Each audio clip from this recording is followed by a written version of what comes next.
top Chinese official gets purged over a dirty secret, which doesn't narrow it down since dirty is the only type of secret in China. American investors lose big in China because betting on China is as smart as betting on the Cleveland Browns. And US officials are completely clueless about how to handle the CCP. Hey, maybe if you keep placating them, they'll start to be nice. 746th time the charm. That and more on this week's China News Headlines.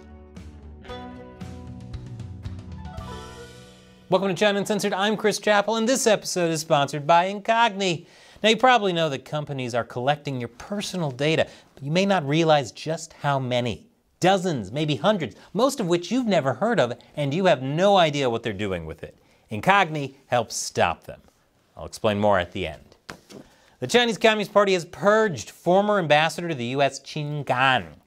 And of all the reasons officials ought to get purged, embezzlement, fraud, putting dissidents in labor camps, Qin Gang's reason didn't even make my top 10. And yes, I keep a clickbaity top 10 list of reasons to be purged. Number 6 will shock you. No, we live in a real-life soap opera called General Hostility, where the actual story is that he had a love child with his mistress while he lived in Washington, D.C., which may have impacted China's national security. His love child impacted national security? Did he have a spy baby? Is this the gritty prequel to Spy Kids? After leaving his post as ambassador in January, Qin Gang was appointed to be China's foreign minister, but that didn't last long. He was mysteriously disappeared back in June, and now the Chinese Communist Party officially has him under investigation for what they call lifestyle issues. That's a euphemism for sexual misconduct. But any official reason is actually a euphemism for he got on someone's bad side and now he's getting purged.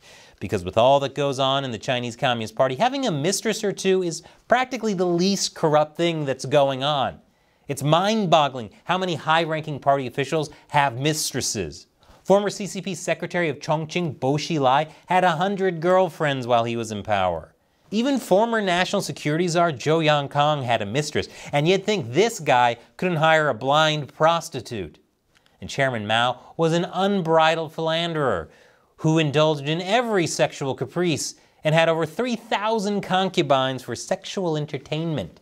You'd think this would impact China's national security with the number of female spies out there running honeypot operations, and everyone knows Xi Jinping can't resist a honeypot. Which is all to say, Qin Gang might officially be in trouble for having a mistress and a love child, but if you want to learn the real reason, keep watching China Uncensored for the next few months as the drama continues. China's economy is pretty much worse than the party is willing to admit. And one sign of that is venture capital funds that are invested in China are performing terribly. Most of them are losing their investors' money. One report found that among all the China-focused investment firms it looked at, only 4 have even returned investors all the money they put in.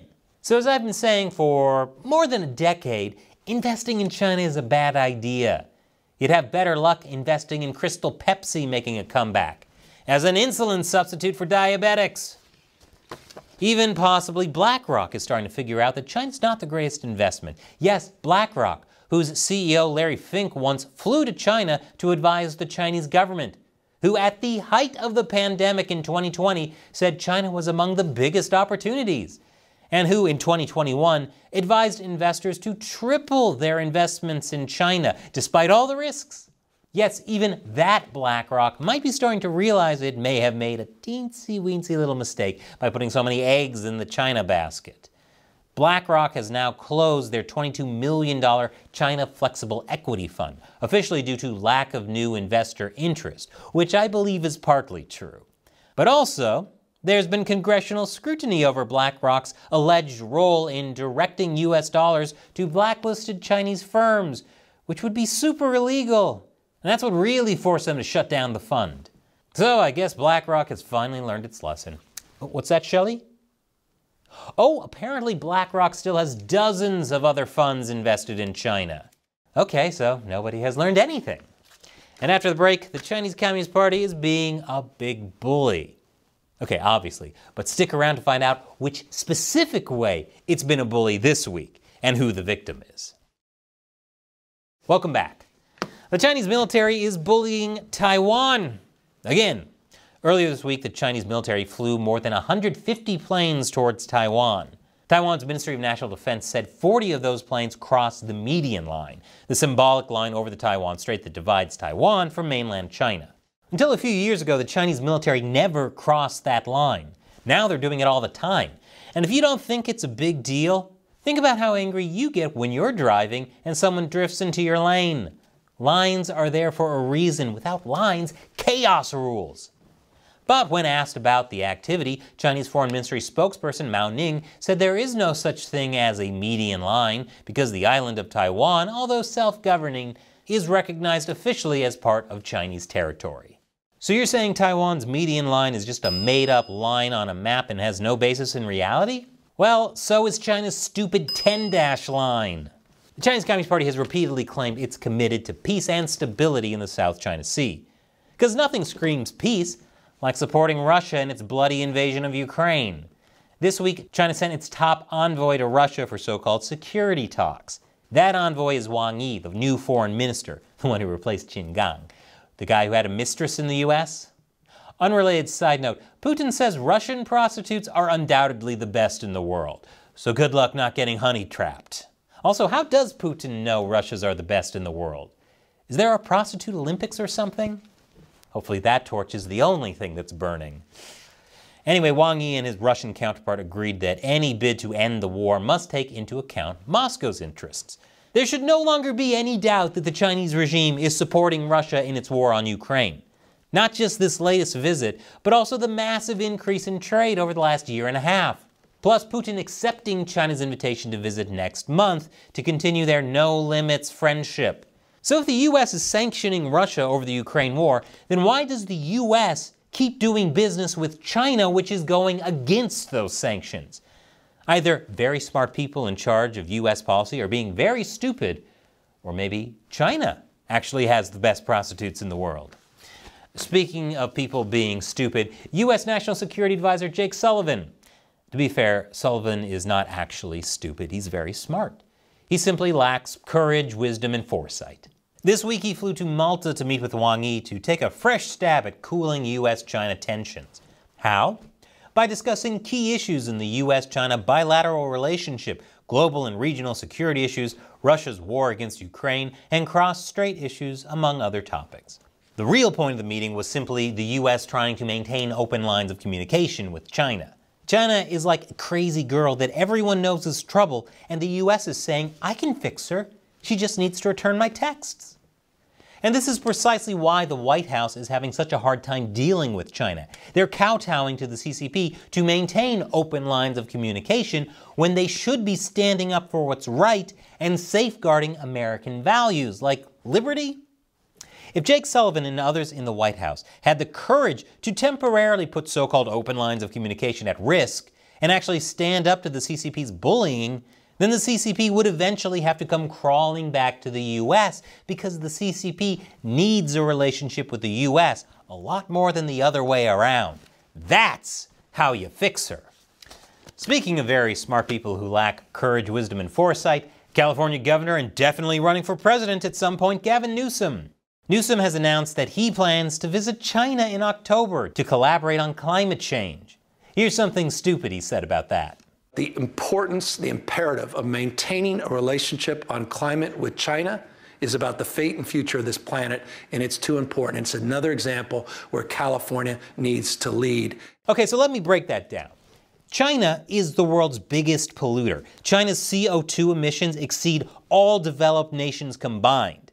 They have no intention of stopping. They're constantly building new coal power plants. It's not because the CCP hates the environment. It's because they need coal power to maintain low energy costs so they can keep the cost of manufacturing low so their economy doesn't tank so they can keep a grip on power more powerful than the grip Gavin Newsom's hair gel has on his scalp. It's simple, rational, and Gavin Newsom does not understand it. No, Newsom thinks that if he goes to China and asks really, really nicely, China will suddenly start reducing carbon emissions. That is stupid. Newsom believes that despite many other US leaders trying the same thing and failing every time, that perhaps if he goes to China, it'll be different this time. Wait, that's not stupid. That's the definition of insanity. Or narcissism. A narcissist that uses way too much hairspray. Wow, maybe Newsom really is presidential material. The actual solution is to realize that the Chinese Communist Party has no intention of reducing emissions for the sake of climate change. The way to stop China from polluting the world is for the world to stop buying cheap crap made in heavily polluting Chinese factories.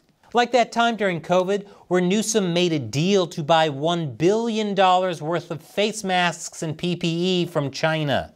If Newsom really wants to reduce global carbon emissions, then instead of buying cheap crap from China, he should push California to build up its own manufacturing, to produce slightly more expensive but much better quality crap. Because then it can all be done according to California's carbon emissions standards. And as a bonus, it'll create blue-collar jobs, which will help get him reelected. That would be called wisdom, which Gavin Newsom does not have. But at least he's got great hair. And this episode is sponsored by Incogni. Whenever you do anything online or use apps on your phone, there's a huge number of companies that collect your personal data. When I signed up for Incogni, I discovered there were dozens of data brokers that potentially had my private information without my permission. And these companies can get hacked, spreading my private information even more widely. For example, back in June, Chinese state-linked hackers breached hundreds of public and private networks, stealing Americans' email addresses and personal information. So what can you do? Get as many companies as possible to delete your data off the internet. That's what Incogni does for you. Since I signed up for Incogni, they've sent 200 requests to have my data removed. Most of them have already been completed and a lot more are in progress. And I didn't have to do anything after signing up. Incogni just handles it. So I recommend you get Incogni for yourself. Click the link below or go to incogni.com/uncensored. The first 100 people to use the code uncensored will get 60% off. Get your personal data off the market with Incogni. Once again, I'm Chris Chappell. Thanks for watching China Uncensored.